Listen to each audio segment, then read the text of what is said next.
cette nouvelle direction générale du budget et des finances, sans parler de l'évaluation de la politique budgétaire de l'État. En tout cas, le peuple gabonais encourage, mais attend beaucoup plus des explications. Monsieur Adjaou Otando.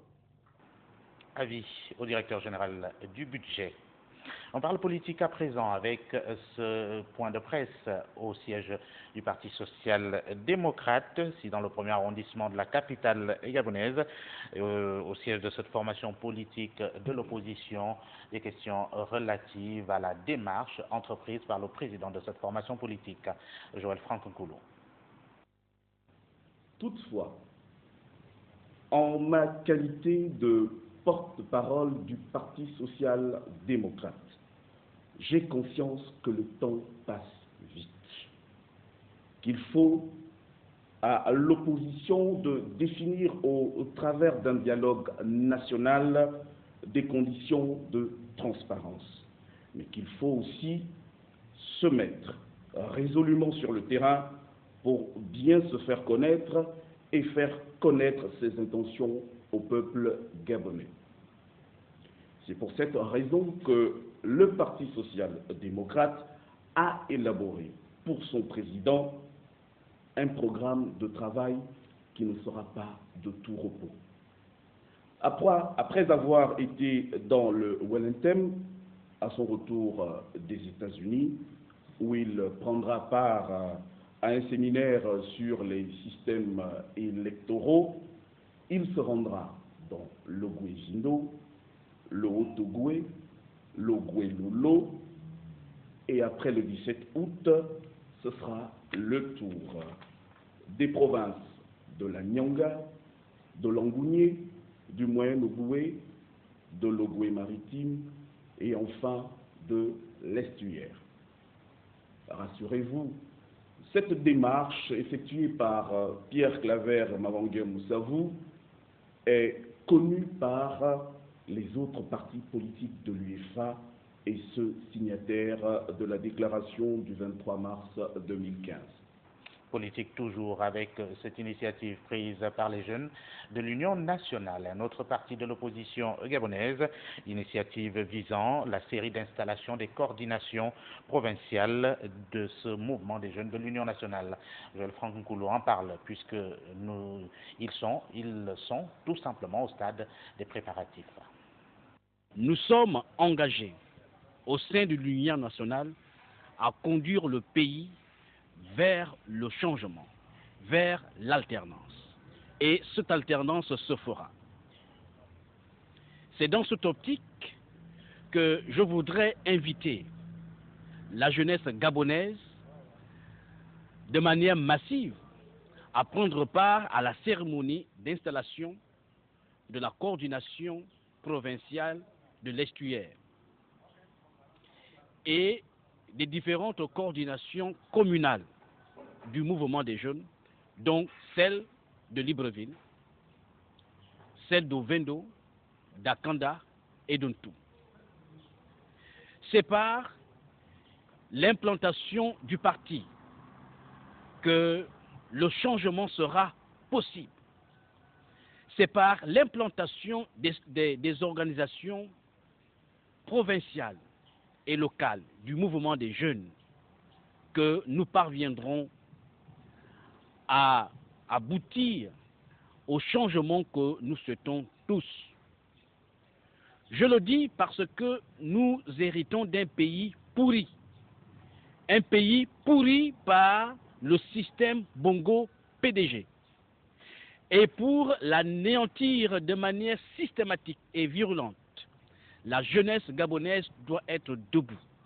Nous vous attendons massivement. Je lance un appel à toute la jeunesse gabonaise à se rendre massivement au siège de l'Union nationale le samedi 11 juillet 2015 à partir de 15 h. Parce que la victoire est là. La victoire commence par cette série d'installations et de sensibilisation que nous avions engagées. Alternance au pouvoir, pratique de la démocratie au Gabon. Ce sont des sujets qui, évidemment, préoccupent l'ensemble de la classe politique aujourd'hui, même au sein du Parti démocratique gabonais. On se demande bien si cette pratique démocratique a toujours cours au regard de la situation actuelle au sein de cette formation politique vieille de plus de 4 décennies.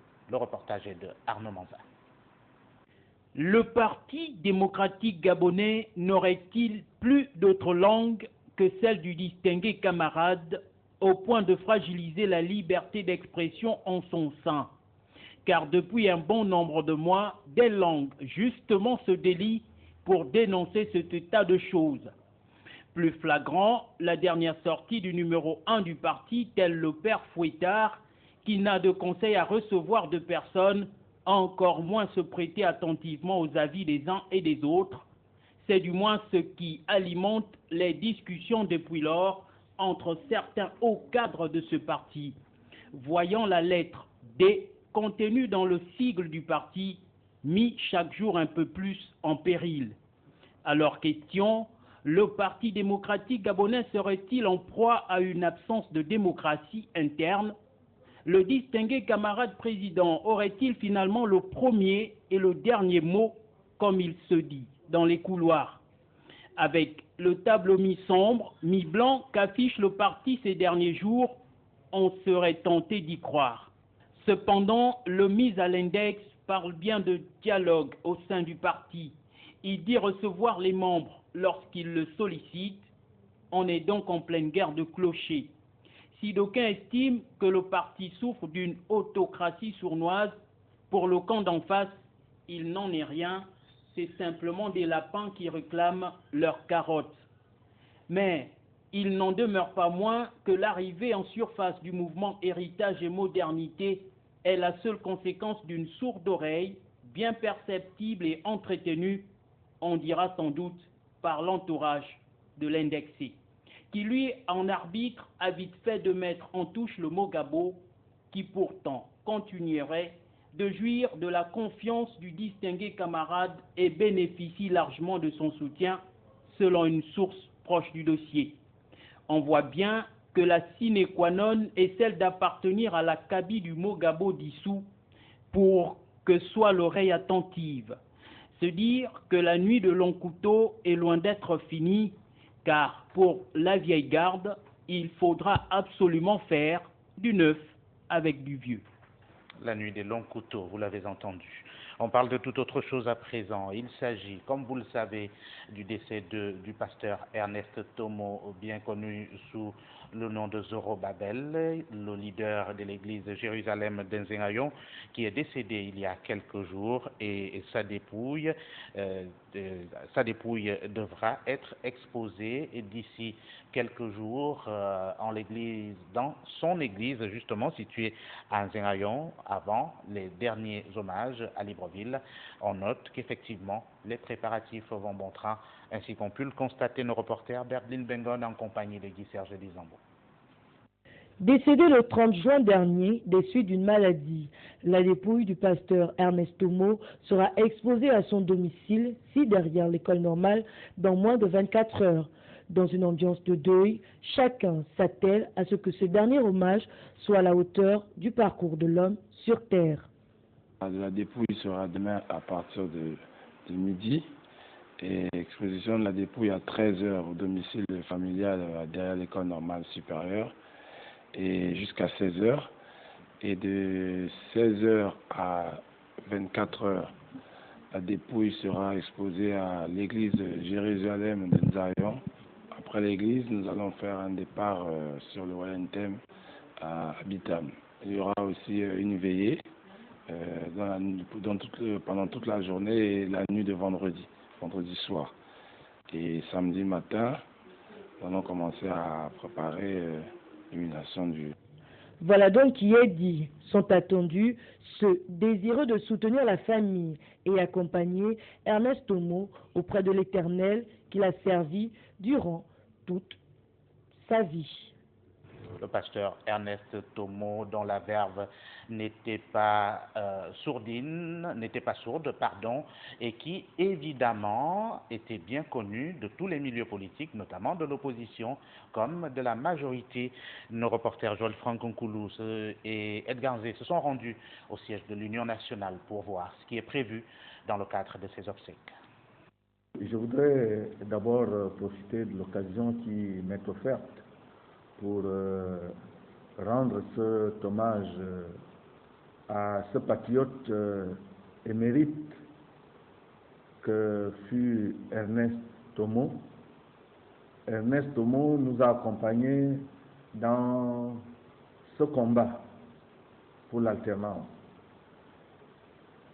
Nous avons été avec lui au moment le plus important de notre lutte. Et le souvenir qui me vient présentement à l'esprit est celui de sa présence aux 2 derniers forums des indignés où il a pris une part très active, et c'est d'ailleurs lui qui a prêté ses locaux pour que nous puissions organiser cette rencontre citoyenne et qui aura marqué l'histoire de notre pays. L'Union nationale, par ma voix, voudrait donc adresser à la famille de Ernest Tomo les condoléances les plus émues, car nous perdons là quelqu'un qui aura marqué l'histoire de l'opposition gabonaise. Pour la circonstance, nous allons prendre part aux obsèques de Ernest Tomo. Nous avons déjà prévu un certain nombre de choses, mais vous me prenez un peu de court parce que tout à l'heure je dois entrer en contact avec la famille pour que nous harmonisions le programme. En tout état de cause, une délégation de l'Union nationale de haut niveau se rendra déjà demain s'incliner sur la dépouille de Ernest Tomo, et le reste, nous allons harmoniser avec la famille du disparu. Encore une fois, l'Union nationale est très éprouvée par la disparition brutale et subite de notre ami Ernest Tomo. Très éprouvés également les membres du Front des Indignés du Gabon, que nous allons écouter dans cet entretien avec Bertline Bengonegui Serge Dizan. Zoro Babel était un indigné. Indigné de voir le peuple souffrir, indigné de voir que la moralité même de ce peuple était à un point où nous devenions, de par le fait de notre silence, des êtres inférieurs, des sous-hommes. Et le pasteur, en tant qu'homme d'église, en tant qu'éveil de conscience, nous rappelait tout le temps et nous montrait la voie à suivre, la voie de la désobéissance, la voie de la dénonciation. Parce que pour nous, Zoro Babel n'était pas simplement un homme d'église, mais c'était un citoyen qui se mettait à côté de ceux qui souffrent, comme l'a si bien fait Jésus-Christ, pour dénoncer les maux qui minent notre société. Pour nous, Zoro Babel a rempli cette mission. Il n'était certes pas parfait parce que c'est un être humain, mais il a quand même été un peu plus proche de la parole en montrant la voie, en dénonçant et en étant plus proche de ceux qui souffrent. Nous serons là pour l'accompagner, nous serons là pour lui dire, pasteur, tes conseils, ton modèle ne sera peut-être pas, ne partira pas avec toi, parce que ce qu'il nous a appris à faire, ce qu'il nous a montré, la voie qu'il nous a montré, celle de la dénonciation, celle d'être à côté de celui qui souffre, celle d'être debout lorsque ça ne va pas, celle d'être citoyen qui doit s'approprier de sa souveraineté, nous le ferons. Donc pour nous, ce n'est pas un adieu, parce que son parcours a été pour nous d'un grand enseignement, nous allons graver ce modèle dans nos cœurs et la lutte se poursuivra. Et nous y reviendrons de plus belle manière sur ces hommages demain au cours de nos prochaines éditions d'information. Le temps pour nous d'ouvrir la fenêtre ouverte de cette édition d'information. Vous est-il possible, sinon est-il nécessaire d'offrir un téléphone portable de dernière génération à son enfant? Juliette Bayard a recueilli les avis des compatriotes, pères et mères de famille dans les artères de la capitale. Elles ont été unanimes, les personnes interrogées sur l'intérêt d'offrir ou non un téléphone de dernière génération aux enfants. Un téléphone portable toute option entre les mains d'un adolescent pourrait éveiller sa curiosité, l'emmener à n'aimer que les appareils sophistiqués ou à développer des aptitudes pouvant leur permettre d'utiliser Internet sans l'aide d'un adulte. Au regard de ces paramètres, pouvez-vous offrir un de ces téléphones à votre enfant? Non, parce que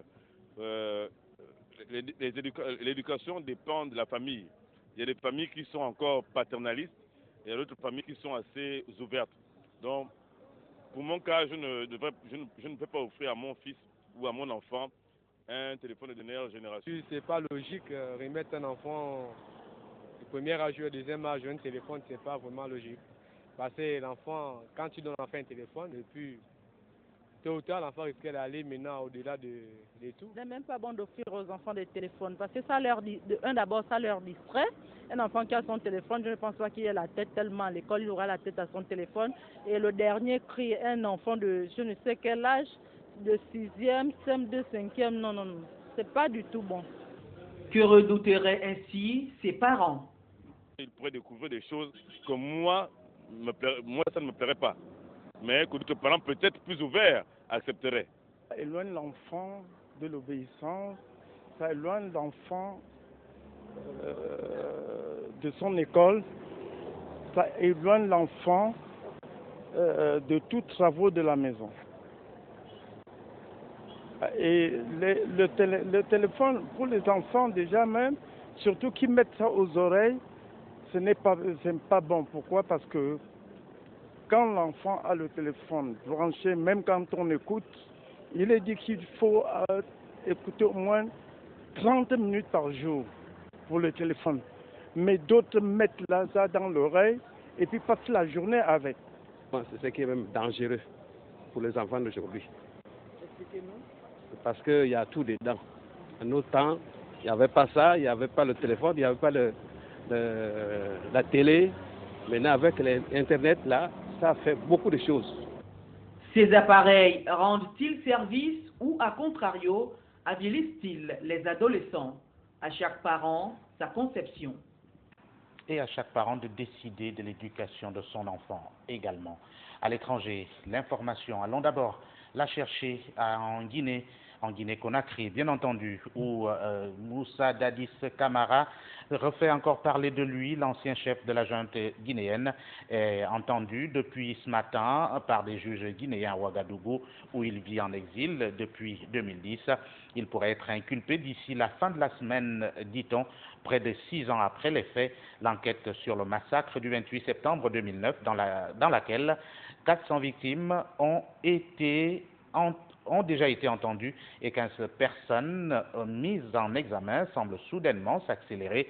Et c'est le chef de l'ex-junte guinéenne, Moussa Dadis Camara, qui a toujours nié être impliqué dans l'enchaînement tragique des événements de cette journée du 28 septembre et s'est vu offrir un exil doré chez le voisin burkinabé, semblait jusqu'à présent épargné par la justice de son pays. Les choses pourraient visiblement changer. Entendu pour une première fois il y a 1 an par des juges burkinabés sur commission rogatoire de la justice guinéenne, Moussa Dadis Camara est interrogé par 2 juges et un procureur guinéen au palais de justice de Ouagadougou. Selon plusieurs sources, ces magistrats arrivés spécialement du Burkina depuis le début de la semaine pour procéder à cette audition pourraient inculper Dadis dès la fin de la semaine. Une information que le ministre guinéen de la Justice, Maître Cheikh Sako, s'est refusé de commenter. Il est très serein par rapport à cette audition, glisse pour sa part un proche de l'ancien putschiste. Au Nigeria, encore et toujours des violences par rapport aux attaques menées par la secte islamiste Boko Haram. On a encore entendu une explosion qui a tué 25 personnes dans la localité de Zaria, au nord du Nigeria. Un nouvel attentat à la bombe qui vient gonfler un bilan déjà lourd après une semaine sanglante. C'est donc 25 personnes, 32 ont été blessés, confirmé Nassir Ahmad El-Rufai, le gouverneur de l'État de Kaduna, qui appelait le peuple à rapporter toute personne suspecte aux agents de la force publique. Un bilan qui pourrait s'alourdir et les autorités craignent que le bilan soit encore plus élevé puisque le bâtiment qui a subi les explosions était plein au moment de l'attaque. Il y avait là plus de 100 personnes, affirment les témoins, le personnel, le comité de vérification et des comptables. Puis il y a eu cette puissante explosion dans le hall suivie par des tourbillons de fumée et de poussière, décrit un témoin. Zaria, situé à 75 km au nord de Kaduna, a déjà été la cible d'attaques terroristes des islamistes de Boko Haram dans le passé. On note que plus de 500 morts sont comptés depuis l'entrée en fonction de Muhammadu Buhari, le nouveau chef de l'État nigérian. L'attentat n'a pas encore été revendiqué, mais tous les soupçons se portent sur la secte, très active dans le nord du pays depuis plusieurs mois. Le bilan des attaques du groupe islamiste ne cesse de s'alourdir depuis une semaine. Le sport à présent avec les activités relatives aux préparatifs liés à la perspective du championnat national d'athlétisme. Et c'est la Fédération gabonaise d'athlétisme qui a organisé récemment à Libreville un cross de 7 km concernant l'estuaire, le Moyen-Ogooué et la province de l'Ogooué-Maritime. Joël Franck-Nkoulou pour les détails. Ils étaient plus d'une cinquantaine d'athlètes à prendre le départ de ce cross zonal réunissant les provinces de l'estuaire, du Moyen-Ogooué et de l'Ogooué-Maritime. Sur le parcours de 7 km partant du stade d'Angondje avec des tours au centre-ville de Libreville, puis arriver toujours au stade d'Angondje a permis aux différents athlètes de mesurer leur capacité à tenir sur cette distance, avec bien sûr les encouragements des différents curieux installés le long des trottoirs.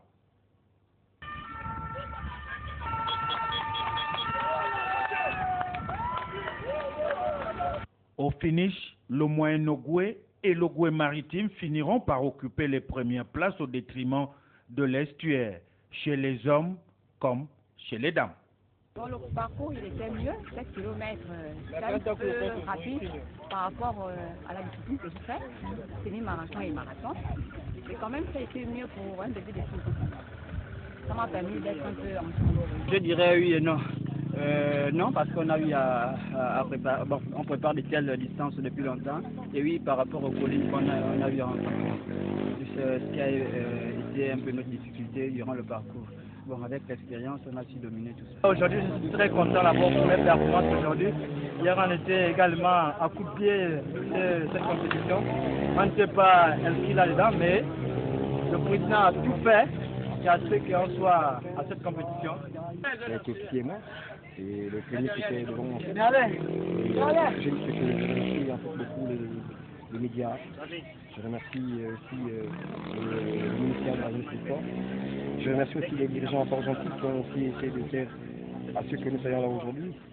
Au terme de ce cross zonal qui marque ainsi les préparatifs des prochains championnats nationaux, l'on note tout de même que seuls les meilleurs seront tout de moins retenus afin de mieux représenter leur province. Et voilà, la traditionnelle question du jour porte sur l'anatomie. Évidemment, on peut bien vous poser cette question. Elle va être complexe, nous vous prévenons.